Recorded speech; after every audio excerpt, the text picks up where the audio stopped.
Boa noite. Que Jesus nos abençoe.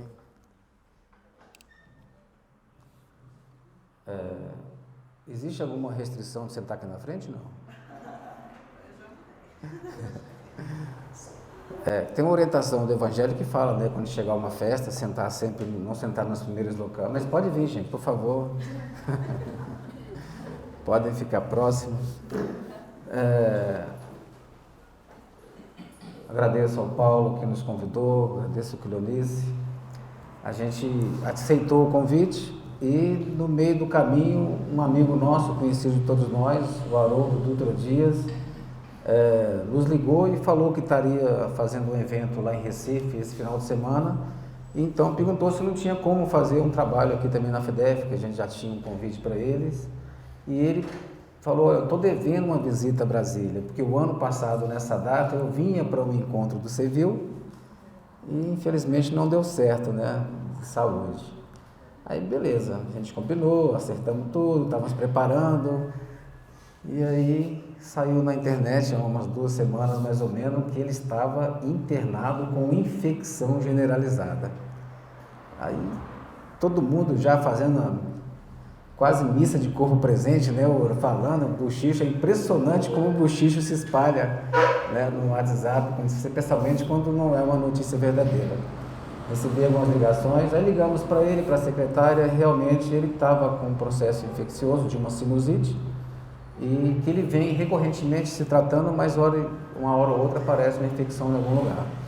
E aí, no exame mais detido, ele identificou que havia realmente uma infecção mal curada, acho que no joelho, e ele está em repouso, está bem, está ótimo, está falando, inclusive fazendo algumas lives, mas está em repouso absoluto.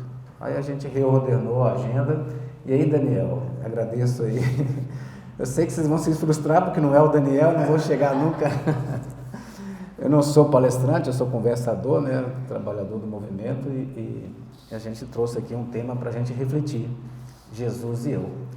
Bom, na nossa idade, a gente já não aprende mais as coisas, né? A gente observa, retém, escolhe ou não e modifica caso achamos interessante. Mas o interessante é observar que a nossa vida, ela é muito influenciada por coisas que nós não vemos ou não tocamos. E aí a gente observa, por exemplo, há alguns anos, antes da década de 90, imaginar falar no celular com alguém era uma coisa absurda, era um projeto futurista, né? E as pessoas não imaginavam que tinham ondas que pudessem, né, conectar uma das outras. Então hoje a gente tem aqui no nosso ambiente, a gente pode conectar qualquer aparelho de televisão, a gente consegue captar e a gente não vê a onda.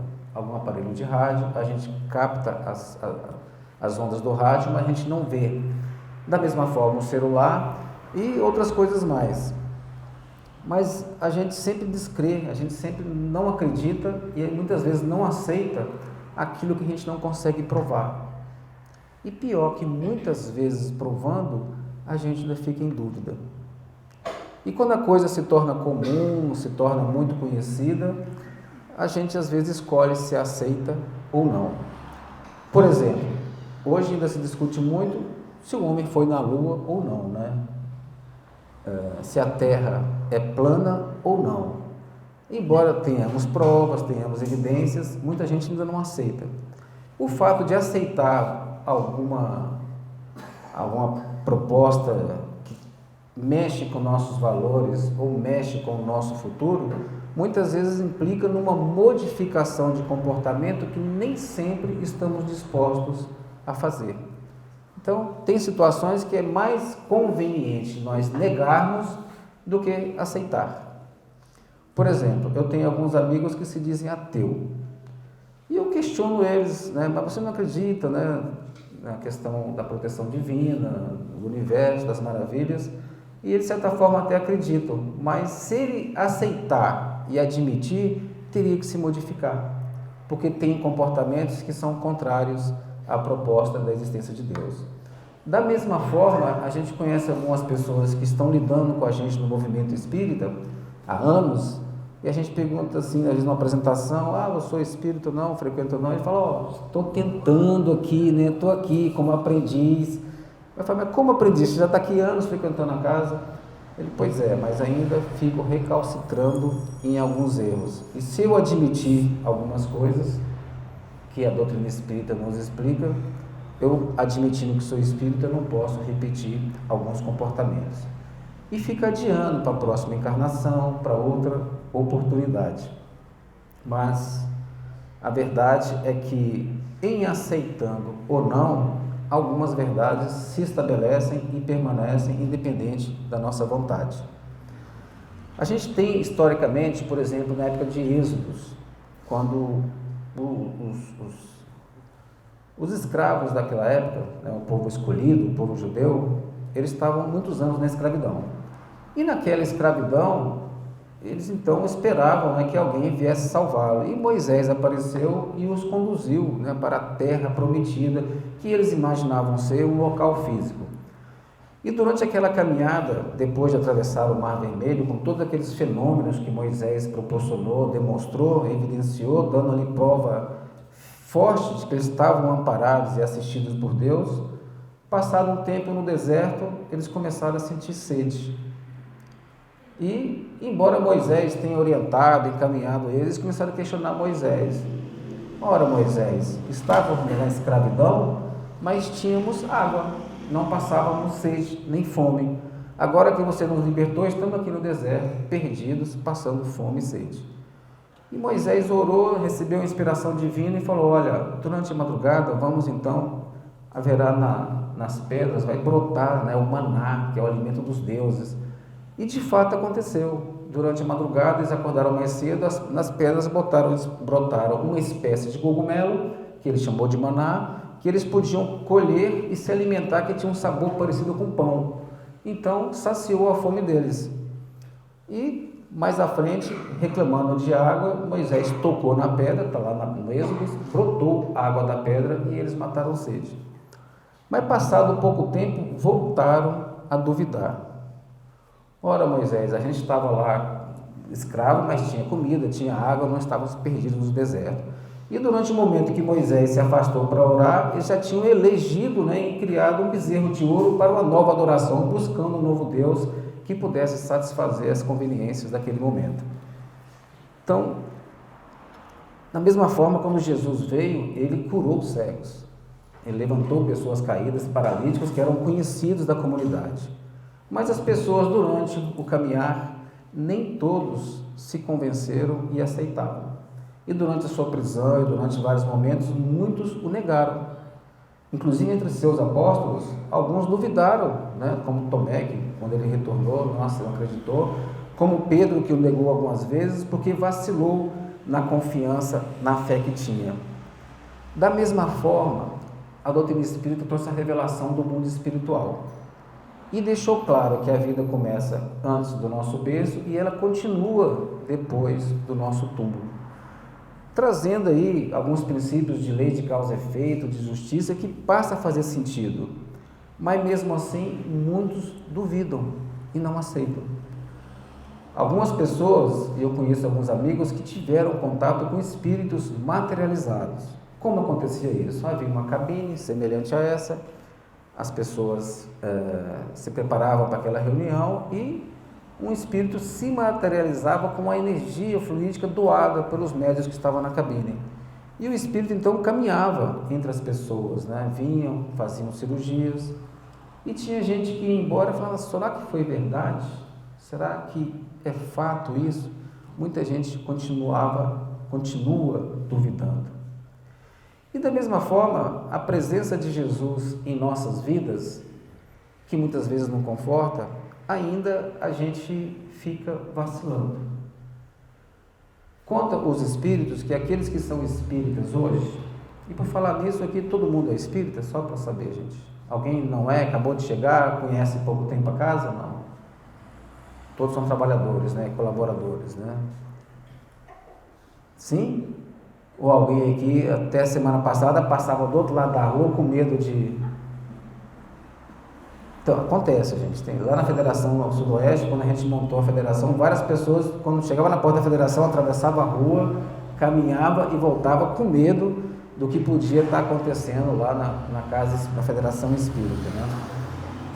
Então, o fato é que As pessoas negam muitas vezes essas evidências. E Jesus nos fez um convite. E dizem que as pessoas que militam, trabalham hoje, são comprometidas com a causa espírita, são pessoas que já tiveram compromisso em outras vidas com a mensagem de Jesus.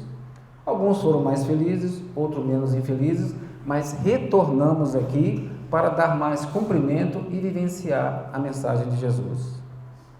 E aí, como que nós estamos nessa relação com Jesus? Existe a nossa vida pública, que a gente convive com as pessoas, a gente tem os relacionamentos. Como que Jesus está inserido nesse contexto? Existe a nossa vida privada, e nosso lar, nossa vida mental. Como que Jesus direciona os nossos pensamentos, as nossas cogitações nessa nossa vida privada, íntima. E existe a nossa vida na nossa comunidade, que a gente escolheu. Aqui nós escolhemos ser espíritas e temos nosso convívio aqui, de certa forma fraterna, tolerável, amistosa, porque estamos entre pessoas que cogitam, que buscam, que refletem o ensinamento de Jesus.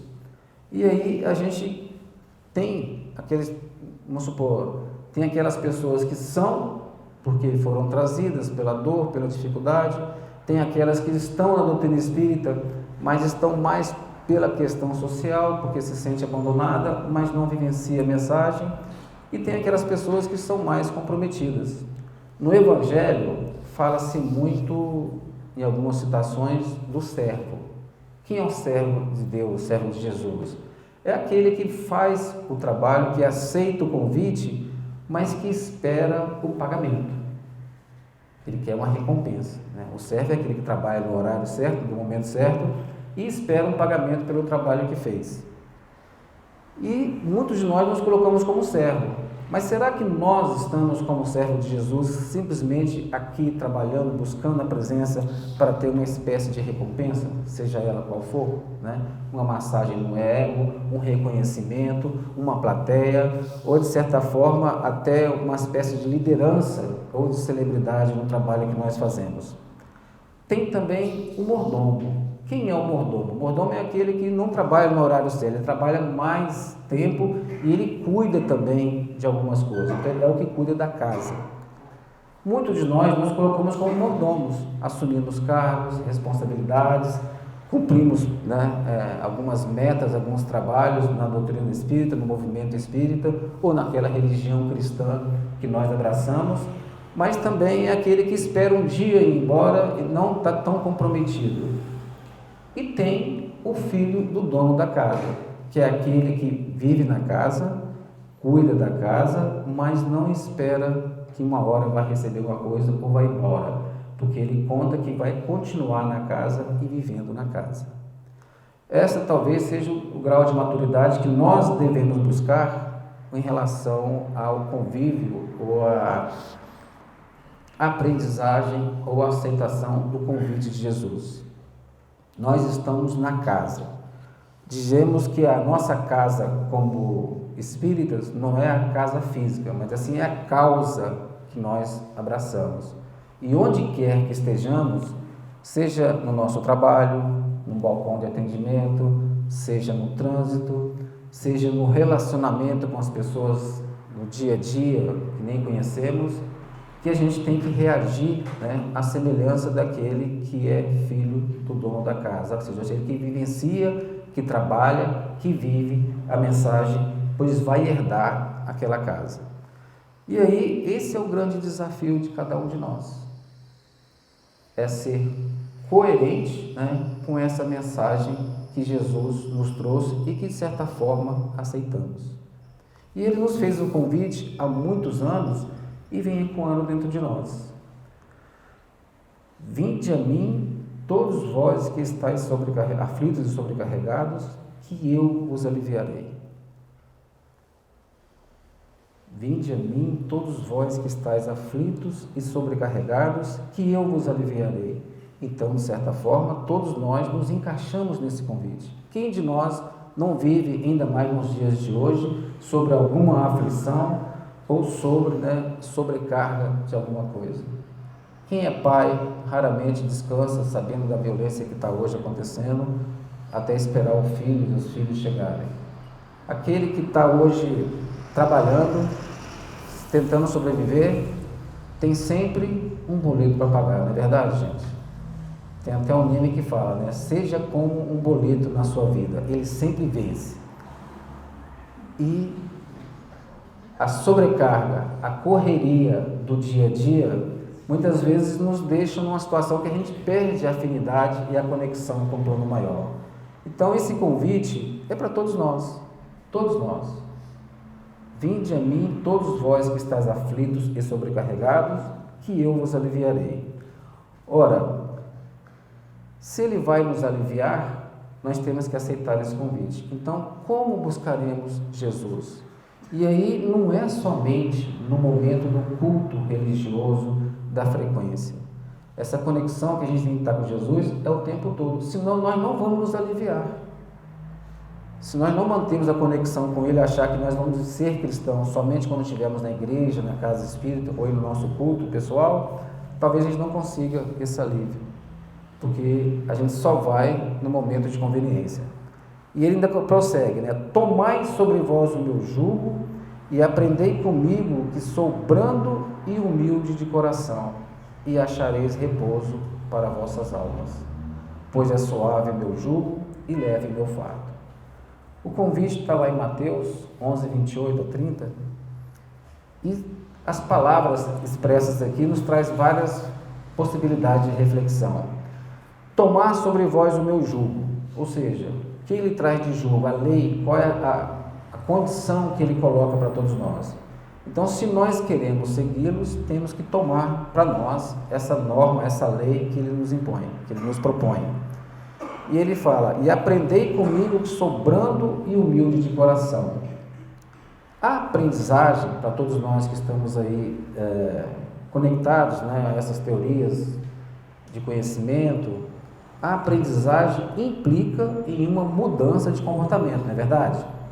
Ou seja, se eu estou aprendendo a dançar, eu não sei dançar, estou ali com dificuldade, no máximo 2 para lá, 2 para cá, quando eu me desenvolvo na aprendizagem da dança e começo a fazer de forma contada, de forma calculada, à medida que eu vou aprendendo, eu já faço de olho fechado, já faço, né, de forma bem rápida, ágil. Um caso de uma bicicleta, se eu vou aprender a andar de bicicleta, eu começo ali vacilante, alguém segurando, parando, caindo, mas quando eu aprendo, a gente já começa a andar, né, com velocidade, com movimentações mais ousadas, pulando quebra-mola. Então há uma mudança de comportamento. Então, quando Jesus fala, aprendei comigo, e ainda diz que sou brando e humilde de coração, é onde a gente deve investir a nossa aprendizagem. E aí temos cuidado. Se o modelo que nos é ofertado é de brandura e de humildade de coração, não de aparência, como eu devo então agir diante das situações do dia a dia? Emmanuel, no livro Ação e Reação, ele fala que se conhece o cristão não somente pela ação, mas principalmente pela reação. Diz ele que quando a gente reage, a gente externa aquilo que a gente está cogitando, externa aquele valor que a gente alimenta. Então, se eu estou trabalhando os princípios das mensagens de Jesus, a brandura, a humildade, quando alguém me corta na rua, naquela pista congestionada, que a pessoa deu uma seta que só Deus viu, jogou o carro na nossa frente, e você tem que dar aquela freada, atrasado, preocupado, o que a gente reage para a pessoa? A gente fala assim, deve estar apertado, né? Como diz, deve estar enfesado, precisa ir no banheiro, né? Está correndo. Às vezes a gente está aprendendo a desenvolver isso, estamos reagindo assim, mas normalmente não é. Alguém aqui já abriu uma briga de trânsito, gente? É triste, né? Outro dia eu vi na IPTG pessoas já maduras, mais maduras do que eu, por conta de tranca, de fechamento, sair nos tapas. Aí você observa que são 2 pessoas que estavam, de certa forma, adoecidas no sentimento, que não tiveram a paciência e estavam ali numa situação vexatória. Eu lembro o De Luca, um amigo também, um palestrante, ele comentando que uma vez estava em São Paulo e ele não sabia o que aconteceu, uma pessoa perseguindo e trancando e xingando ele no carro. E ele fechou o vidro e estava indo em frente. Diz ele que tem um óculos não muito bom, de vez em quando distrai, pode ter trancado, e a pessoa xingando, falando com ele, e de repente a pessoa parou na frente, sinal fechado, sai um homem de 2 metros de altura para brigar com ele, porque ele diz a pessoa no caminho que estava trancando ele. E ele falou, meu Deus. Disse, quando a pessoa chegou, ele abriu o vidro e falou, olha, eu te amo, me perdoa. Aí a pessoa queria bater nele e falou, não, tudo bem, você é um maluco mesmo, só presta atenção no trânsito e vai embora.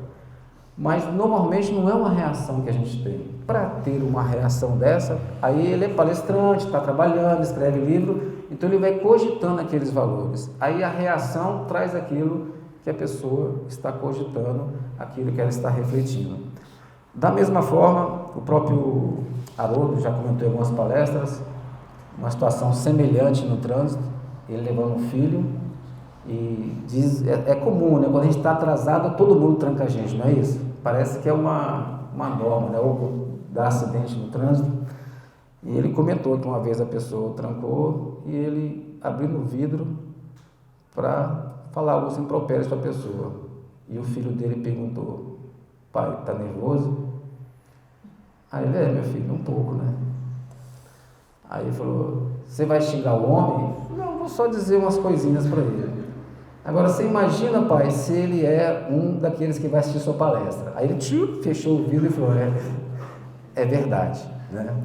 E são situações que nós já vivemos. Eu lembro uma vez, chegando na comunhão, trabalhava grupo de estudos, fui pegar uma vaga, uma pessoa entrou na frente. Aí eu falei, moço, mas eu estava aqui esperando a pessoa sair. Ele falou, vai ter que ser mais esperto. Eu falei, tá bom. Aí vai eu procurar outra vaga lá, custei achar, comunhão, vocês conhecem, né? Quase não tem frequentador. E aí quando eu chego para dar aula, quem está sentado assim era a pessoa. Ainda bem que não foi eu que fiz, né? A atitude, mas ela ficou sem graça, eu brinquei ainda. Eu falei, rapaz, você foi mais esperto que eu, chegou primeiro, né? Eu me atrasei, me desculpe e tal. Mas são os cuidados da vivência da mensagem.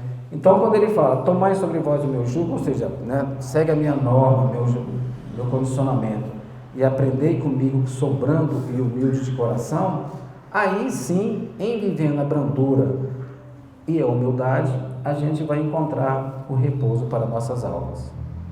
Só que tem gente que acha que o repouso, em sendo cristão, ter uma vida de facilidade e de privilégios. Aqui vocês devem ter atendimento fraterno, às vezes chega as pessoas com algumas questões próprias, né, com algumas agruras na vida, alguns enfrentamentos, desafios, e às vezes a gente escuta assim, pois é, ainda sou espírita, eu frequento aqui, como é que eu estou vivendo essa coisa, né? Uma vez uma pessoa também me procurou, tinha um filho que desencarnou num acidente, estava surfando e tal, bateu a cabeça, ficou muito tempo doente, depois desencarnou. Só que ela não era espírita, e ela frequentava uma igreja e falava, como é que Deus fez isso logo comigo, que não é que sigo minha religião e tal. Eu falei, mas a senhora queria que fosse com outra pessoa? A dor que a senhora vive, a senhora deseja para outro? Ela, não. Mas a vida existe, ele morreu, acabou. Aí a gente, com todo o nosso arcabouço doutrinário, a gente, da doutrina espírita, a gente foi levando consolo e ela foi se encontrando. Mas a sensação que ela trazia era que, por ser cristã há tanto tempo, frequentando a religião, ela tinha que ter alguns privilégios. Porque, de certa forma, alguns orientadores vendem isso. Que se você seguir Jesus, se você aceitar o convite dele, acabou as dificuldades da vida. E não é verdade. Se a gente lembrar, né, as histórias dos verdadeiros discípulos, a terra prometida que Moisés falava, o reino que Jesus falava, não era um reino material e nem era para esse momento. Era de um outro lugar. E as condições que ele trazia para a gente era de brandura e de humildade. E como a gente, né, as pessoas não tinham isso desenvolvido, ele cria condições para que isso aconteça. Tem uma história muito interessante de um dos livros do repertório, né, de crônicas do plano espiritual, que diz que Jesus e Pedro estavam numa travessia no deserto e uma tempestade se aproximou. E eles vendo aquela tempestade de areia, a noite se aproximando, viram parecia um pouso, um rancho, foram até lá pedir, né, se hospedarem. E estava cheio de gente na hospedaria, um barulho, um buchicho, tinha uma espécie de festa. Quando eles adentraram, tinham pessoas jogando, o que era ilícito, né, pelas normas daquela região. E eles estavam lá jogando, mas falaram, não tem pouso aqui, mas a gente não pode sair, porque a tempestade está chegando e tal, e aproximando. Então você dorme lá no corredor no fundo, que aqui não é um hotel, aqui é um local de pessoas especializadas e tal, pessoas que estão procurando outras coisas. Aí vai ele e Pedro, chegou lá, tinha um banco, Pedro então deita no banco, Jesus deita no chão e começa a adormecer. As pessoas que estavam jogando, falou, vocês sabem quem são esses, né, esses andantes? Ninguém sabia. Ele falou, olha, vamos fazer o seguinte, eles podem denunciar-nos, e aí a nossa casa de diversão aqui pode ser fechada. Vamos dar umas bastonadas neles para que eles saibam que nós somos perigosos e que eles sabem com quem estão falando. Aí foram lá e falaram, vamos bater em quem? Pega o rapaz que está dormindo no banco, ele é mais folgado. Aí chegou lá, era Pedro, e Jesus estava no chão, então Pedro pegou, foi levado para fora e deram as bastonadas, machucaram o pé dele, a mão, e ele então voltou. Aí Jesus falou, Pedro, o que aconteceu? Ele falou, você não viu Jesus? Me bateram, você não percebeu? Ele falou, não, vamos tentar. Vamos o seguinte, deita aqui no chão que está mais acolchoadinho e eu fico no banco. Aí as pessoas jogando, falou, olha gente, só batemos em um. O outro pode assar que nós somos muito mole. Vai lá e pega o outro, dá umas bastonadas nele. Aí foram lá e falaram, não, pega o que está no chão agora. Aí de novo trouxeram Pedro, deram-lhe umas bastonadas e já estava quase amanhecendo, a tempestade tinha passado e todo mundo sangrando nos pés com a mão. Falou, ô Jesus, você não viu o que aconteceu? Falou, não, o que aconteceu? Falou, me bateram, me espancaram aqui. E ele então falou, vamos embora, já está quase amanhecendo, eles foram andando. E Pedro chorando, choroso, mas Senhor, o senhor não viu o que aconteceu, o senhor não fez nada e tal. Ele, não Pedro, é assim, aqueles que querem me seguir, é o que tem que enfrentar. É assim que trato os meus melhores amigos. Ele, Jesus, é por isso que você não tem nenhum amigo, né? Tem pouquíssimos. Mas isso veio desenvolvendo nos apóstolos, na rudeza, né? Como um diamante bruto, é a lapidação. Então, a brandura e a humildade é como se fosse o brilho do diamante de nossa alma, que nós vamos encontrar repouso com Jesus, e essas condições é dada àqueles que realmente se disponibilizaram a enfrentar e a desenvolver isso. Teresa d'Ávila também, conhecida, né, pessoa do bem, Madre Teresa de Calcutá, Irmã Dulce, Frei Damião, Divaldo, Chico, todos eles foram pessoas que aceitaram o convite. E em aceitando o convite, muitos deles, todos eles praticamente, passaram por dores atrozes, por doenças que pareciam incuráveis, e eles tinham enfrentavam a dor, mas o sofrimento não era tão profundo, porque eles entendiam que aquilo era um despertar para que eles estivessem atentos à verdadeira missão. No livro Renúncia, quando Alcione se prepara para reencarnar e vir resgatar as almas queridas que ela queria resgatar, o mentor deixa claro para ela, falou, olha, você vai descer, mas as tentações do corpo podem, né, a perturbação, a carência, essas dores que são bem naturais do corpo humano, podem te arrastar e te prender. Né? O espírito é forte, mas a carne é fraca. Em encarnando, a gente sente saudade, sente tristeza, sente fome, coisas muito peculiares e características da nossa condição aqui. E aí, se a gente vem na condição de Apolo, de um espírito, né, de corpo belo, de facilidades materiais e busca seguir o Cristo, nem sempre resistimos. Nós temos bem conhecido a história do jovem rico, né, que queria seguir Jesus e teve um encontro com ele e ficou encantado com as palavras, né? E já chegou logo falando, bom mestre, que farei para herdar a vida eterna? Ou seja, ele acreditava na mensagem de Jesus, queria segui-lo, né? E Jesus ainda respondeu, ninguém é bom senão um só, que é Deus. Jesus também, na sua humildade, não aceitava esse título de bondade. Ele só aceitava que fosse chamado de mestre. E ele falava: você sabe os mandamentos: não matarás, não furtarás, não adulterarás, não dirás falso testemunho, honra teu pai e tua mãe. Tudo isso eu já tinha observado desde a minha tenra infância, diz o menino, o jovem. Aí Jesus fala para ele: mas uma coisa ainda te falta.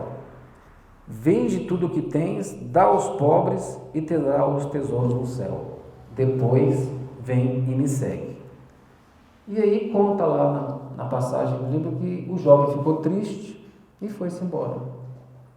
E Jesus também ficou muito triste. Diz João de Anjos que ele até chorou. E mais tarde, na Primícias do Reino, vem a revelação do entorno dessa história, que era um jovem príncipe conhecido, e naquela semana tinha uma corrida de bigas, que seria a Fórmula 1 da época, né? Seria o pessoal de várias terras, vários reinos ali instalados, inclusive os romanos. E a párea de cavalos que ele tinha eram cavalos bem preparados, bem alimentados, bem treinados, e ele tinha a possibilidade de ganhar e humilhar os romanos na terra que estava dominada pelos romanos. E os outros também que estavam lá para correr. Então, o que falou mais alto para ele? Saúde plena, beleza plena, riqueza plena, possibilidades, mas ele estava com Cristo ali na frente dele.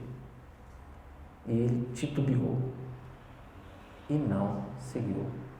E durante a corrida, conta que ele foi arremessado fora da biga, os cavalos que vieram atrás passaram por cima, e aí Jesus aparece em meio àquela fumaça de poeira e resgata ele, para que ele possa então, né, atender o chamado e esperar em outra hora nova oportunidade de estar com Jesus. Emmanuel também, na sua encarnação como Publius Lentulus, escolhe um momento para buscar alguém que ele ouviu falar, um tal de carpinteiro, nazareno, que curava as pessoas. E tendo uma filha, uma doença ali considerada incurável, ele fica entre ali o amor que ele sentia, autêntico e legítimo pela filha, na dúvida de buscar ou não, já que não tinha mais alternativas. Homem de posse, rico, tinha utilizado de todas as possibilidades, e a filha amada, querida, tesouro do coração, não estava curada. E ele então fica sabendo desse nazareno na cidade e espera o cair da noite e vai ao encontro.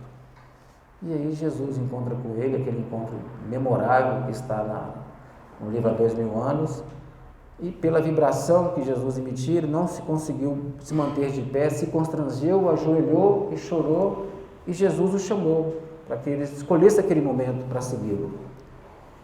Mas ele escolheu não seguir. Ouviria depois séculos de sofrimento como veio, né? E ele teve que correr atrás. Então ele também titubeou na escolha de seguir Jesus. E aí conhecemos as histórias que vêm depois dele, várias encarnações, e agora como Emmanuel, né, trazendo de volta a mensagem que ele postergou naquele momento. Então, essa escolha, essa decisão que nós temos que fazer, vai exigir de nós sacrifícios. Mas não são sacrifícios que a gente tem que mostrar para as pessoas, sacrifícios que a gente tem que dizer que dirige uma casa, dizer que a gente é presidente, dizer que deu esmola, que dá sopa, que visita. É um sacrifício da nossa intimidade, da nossa conexão íntima, de estar sintonizado e reagindo em nossas dificuldades e desafios sobre a influência da mensagem dele. Não quer dizer que amanhã nós vamos estar, né, alguém nos bate na face e a gente bate na outra, né? Como se a gente tivesse com um problema mental, ou que a gente estivesse nos colocando em perigo.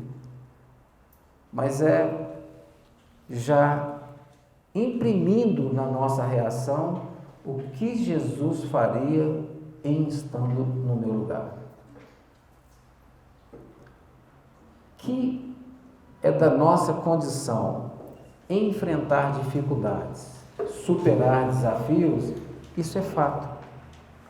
Então, o fato de termos acertado Jesus não vai dizer que nós vamos deixar de ter um câncer, se for de nossa necessidade de ter um câncer.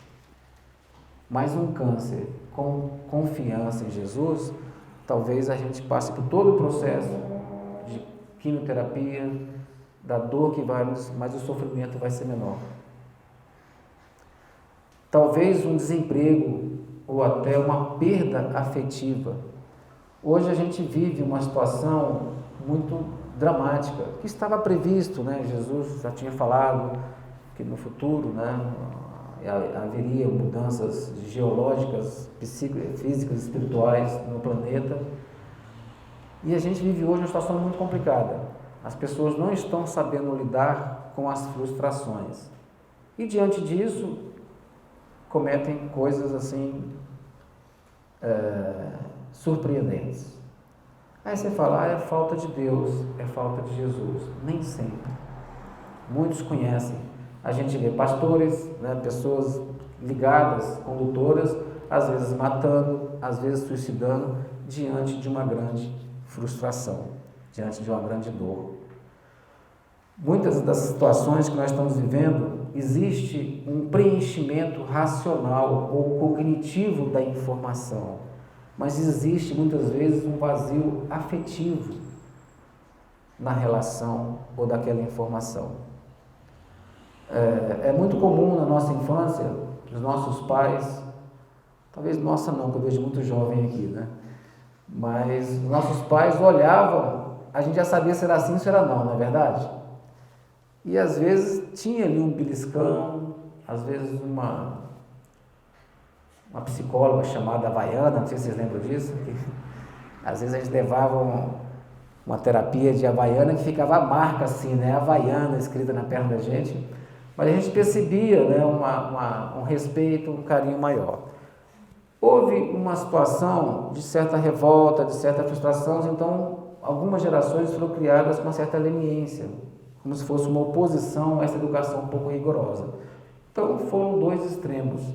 E hoje as pessoas às vezes não sofrem, não tiveram frustrações, não tiveram dificuldades, não estão sabendo lidar. Eu tenho 3 filhos, todos em idades escolares, 2 na universidade e 1 ainda na escola, no ensino médio. Então, muito comum, gente, crianças que têm tudo, crianças bem abastadas, jovens, mas não sabendo lidar com a frustração. Está namorando, terminou o namoro, a pessoa não aceita, tenta se matar. Isso quando não tenta destruir a vida do outro, liberando fotos íntimas ou criando situações de apedrejamento público, né, expondo as pessoas em situações vexatórias. Na universidade, quase toda semana, meu filho veio me chamar, pai, alguém pulou da caixa d'água, pai, alguém pulou da colina, pai, professor lá está numa situação assim assada, tentou se matar. Então nós estamos vivendo nesse momento de convulsão e por mais que tenhamos tecnologia, ainda não conseguimos substituir a memória afetiva nem o valor da afetividade, do amor. Que muitas vezes a gente acha que está dando videogame, está dando o alimento ou está uma condição material favorável, a gente acha que está preenchido. Nós temos lá no Sudoeste, e muitos de vocês trabalharam lá no começo, o Sudoeste é considerado um bairro classe A e B. Na estratificação do IBGE são as classes mais abastadas, né? A Ilha da Fantasia. E o que a gente recebia lá, eu creio que vocês talvez tenham convivido, pessoas que têm tudo, mas num vazio interior muito grande. Aí você fala, porque não teve, né? Não teve religião, não teve fé. Então, está tendo um vácuo aí entre a informação, entre o conhecimento e entre o sentimento, a vivência daquilo que a gente busca. A gente estava uma vez no grupo de Desobsessão lá, e uma pessoa conhecida do movimento espírita, que desencarnou, veio falar para nós, que vivia na casa espírita, trabalhava o tempo todo, mas ele estava sofrendo ali, chorando, pedindo ajuda ao grupo, pelo tempo que ele disse que perdeu quando estava aqui, fazia palestra, estudava, mas tinha dificuldade ou não vivenciava a mensagem. Diz que na intimidade ele não conseguia, né, fazer aquela conexão constante, embora as palestras, embora os livros, embora o estudo. E aí quando ele fala de brandura e humildade de coração, coração é algo de dentro. E aí cabe uma reflexão de nós, para conosco mesmo, de como estamos em relação a isso. É de coração? Se não é, o que fazer para que isso seja de dentro para mim? E ele diz, e achareis repouso para vossas almas. E o que este conhecido nosso trazia no grupo mediúnico, informações muito detalhadas de pessoas que não conheciam ele, da situação que ele vivia, era isso, que ele não encontrou descanso em estando no mundo espiritual, embora estivesse lidado na doutrina espírita. Disse que faltou muito, que ele tinha naquela questão de estudar, mas que tinha dificuldade de vivenciar. E Jesus coloca, encontrarei repouso para vossas almas, pois é suave o meu jugo e leve o meu fardo. Se a gente está trabalhando e vive reclamando, vive falando mal do companheiro, vive achando que nós trabalhamos mais, sofremos mais ou temos mais problemas que os outros, então nós não absorvemos a suavidade desse jugo, nem desse fardo que Jesus trouxe para nós. Aí cabe a gente também refletir. Se nós estamos em coletividade, a gente vai ter que aprender a lidar com a diferença do outro, porque o outro é o outro. E o que está acontecendo muito comumente, não só dentro da casa espírita, mas a gente milita aí em alguns fóruns religiosos, é que muita gente está presente de corpo, mas não está ali presente, vivenciando de alma. Então, por exemplo, eu trabalho na comunhão e lá se frequenta mais de 2.000 pessoas por dia. E quando você precisa de um trabalhador para colaborar numa tarefa, você não acha ninguém com disposição, com tempo, com engajamento ou com comprometimento. As pessoas gostam de consumir a palestra, o passe, comprar um livro, cada um vai para o seu grupo e depois vai embora. Estamos lá na federação, muitos jovens, muitas crianças, fizemos recentemente um encontro, quase 1.000 jovens aqui em Brasília, de todas as capitais, de todos os estados do país, e a gente vê que tem uma geração nova aí, alinhada, que não tem ranço de outras religiões ou de frustrações, estão vindo, mas ainda temos a grande dificuldade de conviver na coletividade. Pessoas que na hora de alimentar fazem sujeira, deixam a mesa suja para o próximo que vem, no acampamento ou na parte de transporte, prejudicam os outros, acham que estão sozinhos. Então, essa reflexão de como está na nossa intimidade, essa conexão de reagir com brandura e humildade, é um processo interno que nós precisamos exercitar. O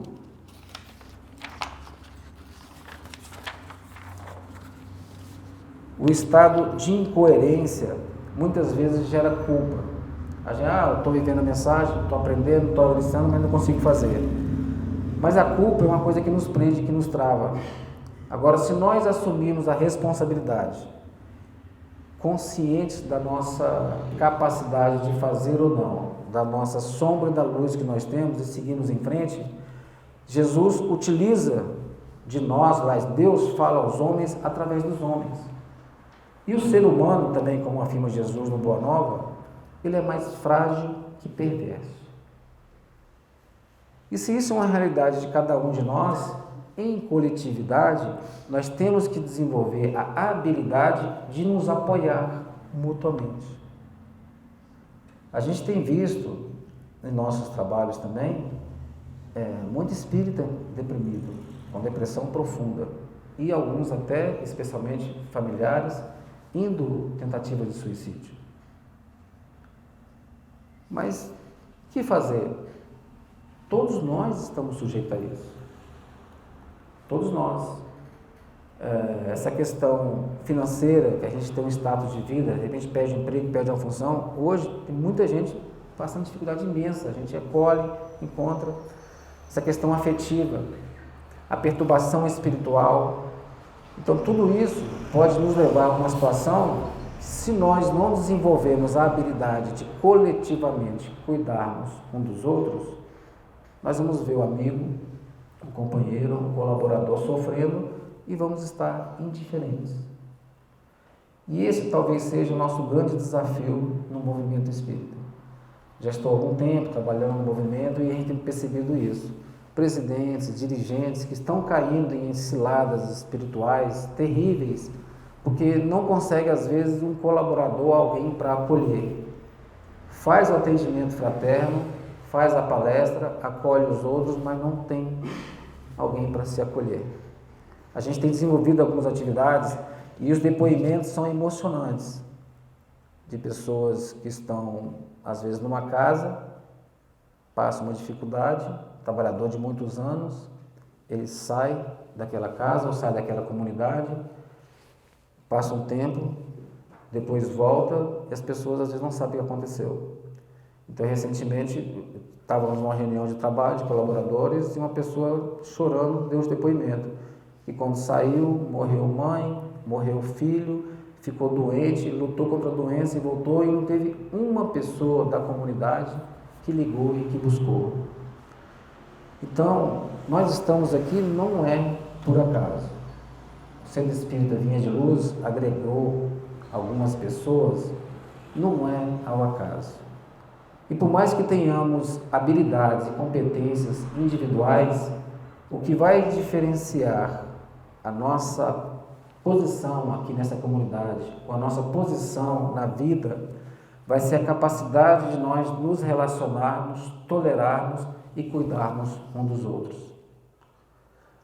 Porque isso vai fazer que a gente tenha um olhar atento, primeiro para nós mesmos, para ver se estamos sendo coerentes com aquilo, e a coerência, né, é um processo construtivo que nós vamos elaborando à medida que a gente vai aprendendo com o tempo. Bezerra nos fala para fazermos a caridade, mesmo que seja por imposição, porque um dia ela vai se tornar um hábito natural da gente. Então, da mesma forma, a gente tem que desenvolver esse trabalho de nos cuidar, de refletir, porque isso vai se tornar algo natural em nós. E vai se tornando, a gente encontra pessoas, né, que naturalmente são boas, são calmas, são tranquilas.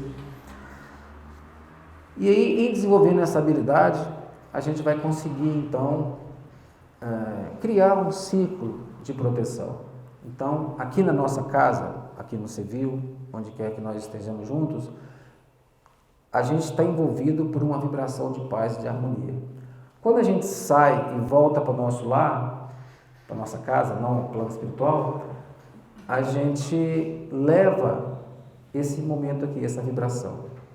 Aqui existe uma construção individual da elaboração do pensamento de cada um, que a gente está aqui cogitando, que o rapaz está falando é meio doido, mas pode ter sentido, mas a mensagem de Jesus tem sentido.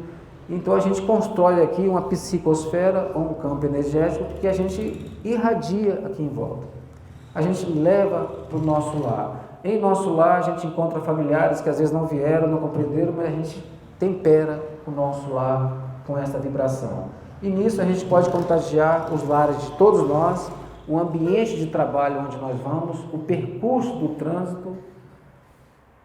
Então, essa reflexão de aceitar esse convite de Jesus, vivenciar essa mensagem, ela sai do campo pessoal, porque a gente vai mudando, né, a nossa postura, as nossas reações, mas vai também influenciando em torno de nós.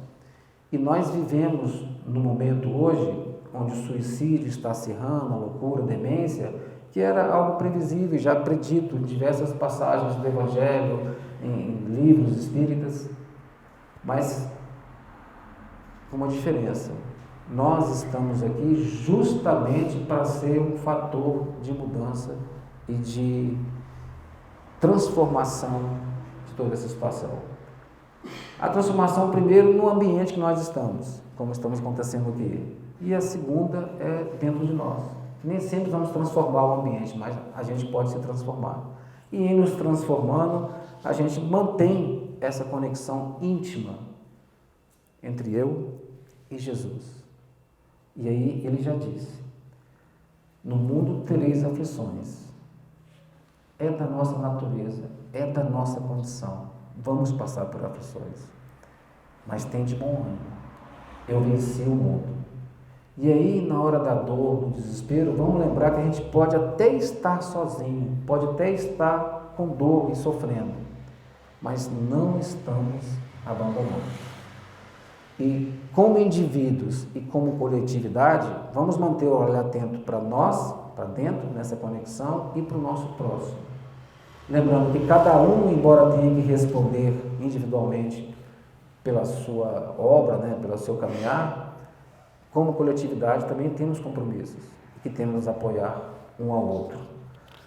E lembrando que Jesus falou que de todas as ovelhas que meu Pai me confiou, nenhuma será perdida.